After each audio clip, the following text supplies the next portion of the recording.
নমস্কাৰ প্ৰিয় দৰ্শক, স্বাগতম জনাইছো আপোনালোকক জনমতলৈ। ইতিমধ্যে ৰাজ্যৰ বিধানসভাৰ নিৰ্বাচন যি 2026 চনৰ বিধানসভাৰ নিৰ্বাচন আছে, সেই নিৰ্বাচনৰ দিন চমু চাপি আহিছে। চমু চাপি অহাৰ লগে লগে বিজেপি যি বৰ্তমান শাসনাধিষ্ঠ বিজেপি আছে, এই বিজেপি চৰকাৰৰ যিসকল প্ৰাৰ্থী আছে, সেই প্ৰাৰ্থিত্ব কেন্দ্ৰিক তেওঁলোকৰ ভিতৰত এক কোনে প্ৰাৰ্থী পাব, কোনে প্ৰাৰ্থিত্ব নাপায়, এই লৈ এক কুচকাৱাজ আৰম্ভ হৈছে। ইতিমধ্যে ইখনৰ পিছত সিখন তেওঁলোকৰ গুৰুত্বতাৰ বৈঠক অনুষ্ঠিত হৈ আছে। এই সম্পৰ্কে বাতৰি ওলাইছে যে বিজেপিৰ যি 22জন এনেকুৱা বিধায়ক মন্ত্ৰী বা কেবিনেট পৰ্যায়ৰ মন্ত্ৰীও এই তালিকাত অন্তৰ্ভুক্ত হৈছে। কোন এইসকল ব্যক্তি, যিসকল ব্যক্তিয়ে এতিয়া বৰ্তমান আতংক আৰু দুশ্চিন্তাত ভুগিব লগা হৈছে। আমি আজি এই ভিডিঅ'টোৰ মাধ্যমেৰে জানিম কোন এইসকল বিধায়ক বা কোন এইসকল মন্ত্ৰী যিসকলে বৰ্তমান তেওঁলোকে টিকট পাবনে নাপায়, তেওঁলোকে প্ৰাৰ্থিত্বৰ পৰা বঞ্চিত হ'ব নেকি, এই সম্পৰ্কে তেওঁলোকে দুশ্চিন্তাত ভুগিব লগা হৈছে। নমস্কাৰ প্ৰিয় দৰ্শক, আপোনালোকে যদি এই ভিডিঅ'টো চাই আছে তেতিয়াহ'লে স্কিপ নকৰিব। আমি এই বিষয়ে আজি এই প্ৰতিবেদনত বিস্তৃতভাৱে আলোচনা কৰিম। ইতিমধ্যে আগন্তুক বিধানসভা নিৰ্বাচনৰ দিন সময় সমাগত। সেইকাৰণে বিজেপিৰ ভিতৰ চৰত আৰম্ভ হৈছে নিৰ্বাচন কেন্দ্ৰিক তেওঁলোকৰ ৰণনীতি তেওঁলোকে প্ৰস্তুত কৰিছে, তেওঁলোকৰ ৰণনীতি তেওঁলোকে তৈয়াৰ কৰিছে, কেনেধৰণে তেওঁলোকে আগন্তুক বিধানসভা নিৰ্বাচনত তেওঁলোকে অৱতীৰ্ণ হ'ব। ইতিমধ্যে ইখনৰ পিছত সিখন গুৰুত্বতাৰ বৈঠক তেওঁলোকৰ মাজত অনুষ্ঠিত হৈ আছে। লোকসেৱা ভৱনত বাতৰি অহা মতে 18 জুলাই তাৰিখে লোকসেৱা ভৱনত যিখন বৈঠক তেওঁলোকৰ অনুষ্ঠিত হয়, সেই বৈঠকত উপস্থিত থাকে ৰাজ্যিক বিজেপিৰ সভাপতি দিলীপ শইকীয়া, মুখ্যমন্ত্ৰী, লগতে যিসকল মন্ত্ৰী বিধায়ক লগতে সাংসদ সকলো এই বৈঠকত উপস্থিত থাকে। আৰু এই বৈঠকত মুখ্যমন্ত্ৰীয়ে নাম প্ৰকাশ নকৰাকৈ এনেকুৱা 22জন মন্ত্ৰী বিধায়কৰ তেওঁলোকক লৈ পেলাই তীব্ৰ এক অসন্তুষ্টি প্ৰকাশ কৰে। ৰাজ্যিক বিজেপিৰ সভাপতিয়ে মুকলিকৈ এই কথা প্ৰকাশ কৰে, নাম চাই পেলাই এইবাৰ কাকো টিকট দিয়া নহ'ব। যিসকলে কাম কৰিছে, যিসকলৰ গণভিত্তি আছে, যিসকলক ৰাইজে বিচাৰে, সেইসকল ব্যক্তিহে এইবাৰ এই নিৰ্বাচনত প্ৰতিদ্বন্দ্বিতা কৰিব পাৰিব বুলি তেওঁ পোনপটীয়াকৈ সংবাদ মাধ্যমৰ আগত এই কথা জনায়। কাকো মুখ চাই পেলাই তেওঁ এইবাৰ টিকট ৰাজ্যিক বিজেপিয়ে বা বিজেপিয়ে এইবাৰ কাৰো মুখ চাই পেলাই টিকট প্ৰদান নকৰে। ইতিমধ্যে যোৱা 18 জুলাই তাৰিখে লোকসেৱা ভৱনত যিখন বৈঠক অনুষ্ঠিত হয়, সেই বৈঠকখনত মুখ্যমন্ত্ৰীয়ে কয় যে প্ৰথম ছাৰ্ভেটোত যি আছিলে বা প্ৰথম ৰিপৰ্টটোত যি আছিলে, কোনোবাই কাম কৰিব পাৰিছেনে নাই, তেওঁলোকৰ সমষ্টিত কাম হৈছেনে নাই, বা তেওঁলোকৰ গণভিত্তি আছে নাই, বা এনেকুৱা বিতৰ্কিত কাম কৰিছে নেকি, সেই সম্পৰ্কৰ প্ৰথম ছাৰ্ভেটোত যি হ'ল, কিন্তু নেক্সট যিটো ছাৰ্ভে আহিব, অৰ্থাৎ অক্টোবৰ নৱেম্বৰ এই কেইমাহত যিটো ছাৰ্ভে আহিব, এই ছাৰ্ভেটোত যদি গণ্ডগোল আহে, যিসকল বিধায়ক, যিসকল মন্ত্ৰী, যিসকল সাংসদ নহয় বাৰু, যিসকল মন্ত্ৰী বা বিধায়কে এই ছাৰ্ভেটোত তেওঁলোকৰ ৰিপৰ্ট বেয়া আহিব, তেওঁলোকে এইবাৰ প্ৰাৰ্থিত্বৰ পৰা বঞ্চিত হ'ব। কোন এই 22জন বিধায়ক মন্ত্ৰী, আমাৰ হাতত এখন তালিকা আহি পৰিছে, আমি সেই বিষয়ে বিস্তৃতভাৱে জানিম। তাৰ আগতে বৰ্তমান 18 জুলাই সেইখন বৈঠক অনুষ্ঠিত হৈছে, মই আপোনালোকক কৈছোৱে। এতিয়া 19 জুলাই কালি আৰু আজি বৈঠক অনুষ্ঠিত হৈছে সোণাপুৰৰ মেফেয়াৰ ৰিজৰ্টত অনুষ্ঠিত হৈ আছে এই বৈঠক। এই বৈঠকত কোন আছে, কোন উপস্থিত আছে, ৰাজ্যিক বিজেপিৰ যিসকল শীৰ্ষ বিষয়ববীয়া, বচা ব্যক্তি, কাকো তেওঁলোকে যিকোনো মানুহক সেই বৈঠকত নিমন্ত্ৰণ কৰা হোৱা নাই। তাত যিসকল বচা শীৰ্ষ বিষয়ববীয়া আছে, লগতে ৰাজ্যৰ মুখ্যমন্ত্ৰী উপস্থিত আছে, লগতে যি ৰাজ্যিক বিজেপিৰ সভাপতি আছে,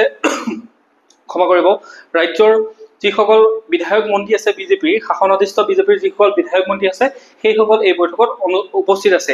আৰু সেই তাতে তেওঁলোকে যি চিন্তন বৈঠক অনুষ্ঠিত কৰিছে, সেই চিন্তন বৈঠকত আগন্তুক যি বিধানসভাৰ নিৰ্বাচন আছে, 2026 চনৰ যি বিধানসভাৰ নিৰ্বাচন আছে, লগতে এই হ'বলগীয়া যি BTR নিৰ্বাচন আছে, এই নিৰ্বাচনত কেনেধৰণৰ তেওঁলোকে প্ৰস্তুতি চলাব, কেনেধৰণৰ তেওঁলোকৰ ৰণনীতি থাকিব, সেই ৰণনীতি কৌশলসমূহ কি হ'ব, নিৰ্বাচনত অৱতীৰ্ণ হ'বৰ বাবে সেইসমূহ প্ৰস্তুত কৰাত ব্যস্ত হৈ আছে বৰ্তমান সেই বিষয়ববীয়াসকল, লগতে মুখ্যমন্ত্ৰী, ৰাজ্যিক বিজেপিৰ সভাপতি আৰু মন্ত্ৰী বিধায়কসকল। আৰু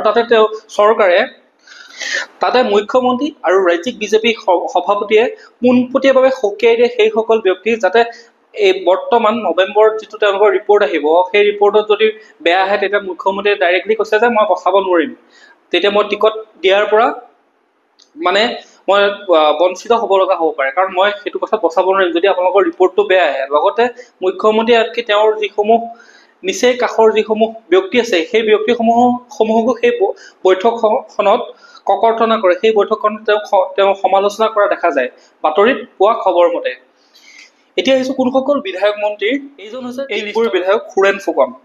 খোৱাঙৰ বিধায়ক চক্ৰ গগৈ, তিনিচুকীয়াৰ বিধায়ক সঞ্জয় কিষাণ, ডিব্ৰুগড়ৰ বিধায়ক প্ৰশান্ত ফুকন। তাৰপিছতে আছে নাম, আপোনালোকৰ ক্ৰমান্বয়ে গোটেইকেইজনৰ নাম মই ইয়াতে লৈ আহিছোঁ। তাৰপিছতে মাহমৰাৰ বিধায়ক যোগেন মোহন, সোণাৰীৰ বিধায়ক ধৰ্মেশ্বৰ কোঁৱৰ, যোৰহাটৰ বিধায়ক হিতেন গোস্বামী, দিছপুৰৰ বিধায়ক অতুল বৰা, বিহপুৰীয়াৰ অমিয় ভূঞা, বিহালীৰ বিধায়ক দিগন্ত ঘাটোৱাল, বিশ্বনাথৰ প্ৰমোদ বৰঠাকুৰ, বৰচলাৰ গণেশ লিম্বু, পূব গুৱাহাটীৰ সিদ্ধাৰ্থ ভট্টাচাৰ্য, ধৰ্মপুৰৰ চন্দ্ৰমোহন পাটোৱাৰী, পলাশবাৰীৰ হেমাংগ ঠাকুৰীয়া, ভৱানীপুৰৰ ফণী তালুকদাৰ, চিপাঝাৰৰ পৰমানন্দ ৰাজবংশী, তাৰপিছত ডিফুৰ বিদ্যা সিং, লামডিঙৰ শিবু মিশ্ৰ, উদাৰবন্দৰ মিহিৰ কান্তি সোম, তেখেতৰ প্ৰদূষণ নাপালোঁ কাৰণে লগোৱা নাই, হাফলঙৰ নন্দিতা গাৰুচা, হাজোৰ সুমন প্ৰিয়া। এইসকল হৈছে এই 22জনীয়া যিখন তালিকা দিয়া হৈ গৈছিলে, সেই পেপাৰত অহা খবৰ মতে, নিউজত অহা খবৰ মতে যি 22জনীয়া তালিকাখন দিয়া হৈছিলে, 22জনীয়া তালিকাৰ ভিতৰত এইসকল ব্যক্তিৰ নাম আহিছে, যিসকলে সমষ্টিত হয়তো কাম কৰিব পৰা নাই, চকুত লগা তেনেকুৱা ধৰণৰ কাম কৰিব পৰা নাই, নহয়তো তেওঁলোকে কিবা বিতৰ্কমূলক কথা কৈছে বা বিতৰ্কমূলক কাম কৰিছে, বা সেই সমষ্টিত তেওঁলোকৰ গণভিত্তি হেৰুৱাইছে। এই সম্পৰ্কত মুখ্যমন্ত্ৰী আৰু ৰাজ্যিক বিজেপি সভাপতিজনে এটা কাৰা নিৰ্দেশ দিয়ে, যদি নৱেম্বৰ মাহত এই ৰিপৰ্ট কাৰ্ডখন বেয়া আহে, তেতিয়াহ'লে তেওঁলোকে বিজেপিৰ যি টিকট, সেই টিকট পোৱাৰ পৰা বঞ্চিত হ'ব পাৰে। ইতিমধ্যে গৰুকুটিৰ যি গীৰ্গাই বিতৰ্ক হৈছিলে, সেই বিতৰ্কত নাম সামৰি হোৱা জয়ন্ত মল্ল বৰুৱাৰ নামো এই তেওঁলোকৰ যি বৈঠক হয়, সেই বৈঠকত তেওঁৰ নামো উচ্চাৰণ কৰা হয়। তেওঁ এতিয়া কোনটো সমষ্টিত, টিহু সমষ্টিৰ পৰা খেলেনে তেওঁ নলবাৰী সমষ্টিৰ পৰা তেওঁক টিকট দিয়া হয়, সেই সম্পৰ্কেও আলোচনা কৰা হয়। ইতিমধ্যে এই কথাসমূহ সংবাদ মাধ্যমৰ ওচৰত প্ৰকাশ পাইছে, সংবাদ মাধ্যমৰ হাতত আহিছে। সংবাদ মাধ্যমৰ হাতত অহা তথ্য মতে আমি এই গোটেইকেইজন বিধায়কৰ নামসমূহ ইয়াতে প্ৰকাশ কৰিছোঁ। লগতে মুখ্যমন্ত্ৰী আৰু ৰাজ্যিক বিজেপিৰ সভাপতিয়ে এটা কাৰা নিৰ্দেশ দিছে, যাতে যদি এই বিধায়কসকলে এতিয়াও সময় থাকোঁতে যদি তেওঁলোকে নিজৰ সমষ্টিত গণভিত্তি তেওঁলোকে শক্তিশালী নকৰে, নিজৰ সমষ্টিত যদি তেওঁলোকে চকুত লগা তেনেকুৱা কোনো উন্নয়নমূলক কাম নকৰে, বা কোনো এতিয়া নিৰ্বাচনৰ সময় যিহেতু সমাগত, কোনো যদি বিতৰ্কমূলক কথা কৈ, বিতৰ্কিত কথা কৈ পেলাই যদি তেনেকুৱা ধৰণৰ পৰিৱেশৰ সৃষ্টি কৰে, তেতিয়াহ'লে এইসকল বিধায়কৰ বা এইসকল প্ৰাৰ্থীৰ টিকট কটা যাব। আৰু এইবাৰ দেখা গৈছে যে নতুন প্ৰাৰ্থীৰ মুখ দেখিবলৈ পোৱা যাব, নতুন প্ৰাৰ্থীয়ে টিকট পোৱাৰ এটা সম্ভাৱনা দেখা গৈছে।